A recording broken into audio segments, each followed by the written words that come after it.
But Nancy, I really wanted to have you on today because your Twitter thread blasting this sellout $5 trillion debt increase debacle for getting nothing was absolutely classic.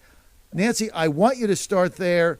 You were one of the only people that actually read the text of this bill, and you pointed so many things out, starting with the fact that the director of OMB can basically blow up any restraints at all.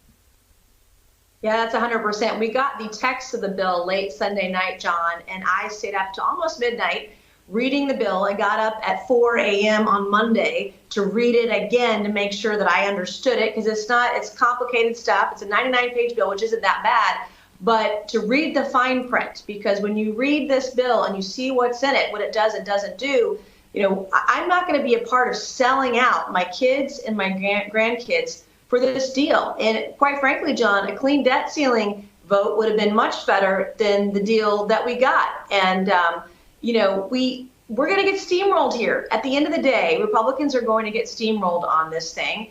And it's not right. That's not what Americans want. And whether you are a Republican or Democrat or independent or somewhere in between, most Americans, the vast majority of people in our country, they want the federal government to cut spending as a result of raising the debt ceiling. This bill does not do that.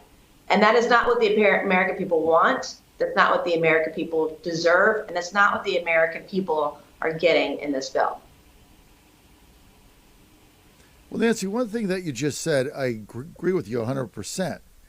Biden originally wanted a clean debt ceiling increase. If you did that, there would have been a cap on it and there would have been a timeline. You basically were worse off than if you gave him what he asked for at the beginning, because we got nothing in return. So this is like a clean debt ceiling on steroids, because there is no cap, and there is no end game. Yeah. There's no hard dollar amount that caps the debt ceiling over the next 2 years. And that's what's crazy in all of this. And then, as you said, John, the director of OMB, one person can waive authority and spend the money on any program that they see fit for, quote, program delivery, which is really for any reason. And so when you look at this thing and you see that and you see the shell game that they're doing, it's not a cut. What Congress is banking on is getting back and clawing back some unspent COVID relief money in the states. And what state's really going to give it back to Congress, right? Back to the federal government. They're going to find a way to spend all that money. But they're banking on $30 billion or so coming back to Congress. That's the cut. That's not a cut at the end of the day. We were also told we were going to, quote, gut the IRS.